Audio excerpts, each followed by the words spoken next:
самом центре моря Карибского, на побережье Колков, солнечного городка, дайвер спас жизнь юному дельфиненку. Однако спустя мгновение оказалось, что приключения только начинаются. Дельфин был обеспокоен и звал мужчину следовать за ним. Брайан, дайвер опытный, давно обосновался в этом тропическом раю. Он стал одним из лучших специалистов по подводному плаванию с аквалангом. В тот день у Брайана выдалось несколько свободных часов, и он решил провести их, наслаждаясь одиночеством в местах, которые туристы посещают редко. К сожалению, его уединение продлилось недолго. Мужчина услышал испуганные крики туристов. Хотя он не понимал их язык, по интонации он понял, что произошло что-то плохое. Брайан, не раздумывая, направился в их сторону и вскоре увидел причину паники. Туристы указывали в направлении скал, куда и направился дайвер. Подплыв ближе, он услышал отчаянные писки, умоляющие о помощи. Опыт сразу подсказал ему, что это дельфин. Добравшись до скал, он обнаружил, что в беду попал совсем юный дельфиненок, застрявший на камнях и не способный выбраться из ловушки. Брайан осторожно, стараясь не напугать и не поранить малыша, начал операцию по спасению. Вскоре ему это удалось, и он выпустил детеныша в море. Дельфиненок радостно запищал, выражая свою благодарность спасителю, сделал несколько кругов вокруг Брайана и, весело взмахнув хвостом, устремился в бескрайние морские просторы. Однако интуиция подсказывала дайверу, что это еще не конец истории. Брайан был доволен собой, зная, что оказался рядом и успел спасти малыша. Не успел он к исследованиям своим вернуться, как рядом обратно тот самый дельфиненок появился.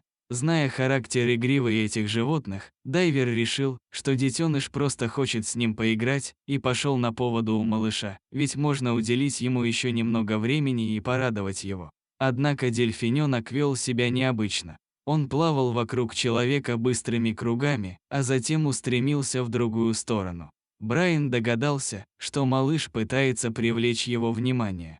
Казалось, животное хочет, чтобы он последовал за ним, и дайвер ускорился, чтобы не отставать от шустрого малыша. Всем известно, что дельфины – очень чувствительные и умные животные. Научные исследования доказали, что их поведение во многом схоже с человеческим, их социальные связи – не исключение. Дельфины избегают конфликтов и часто помогают друг другу.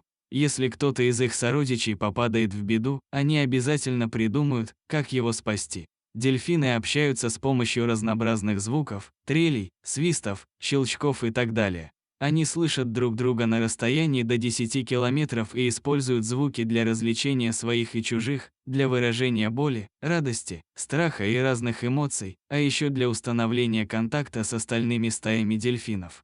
Кроме звуков, общаются дельфины мимикой и жестами. Они применяют разнообразные движения тела, движения плавниками и хвостом, танцы в воде или плескания, чтобы друг другу передать или даже человеку сообщения определенные. Например, ласковые прикосновения или игривые движения могут использоваться для утешения и поддержки или установления контакта. Вернемся к нашей парочке. Они проплыли довольно большое расстояние. Брайан уже начал жалеть, что ввязался в эту игру. Он порядком устал и не поспевал за маленьким дельфином.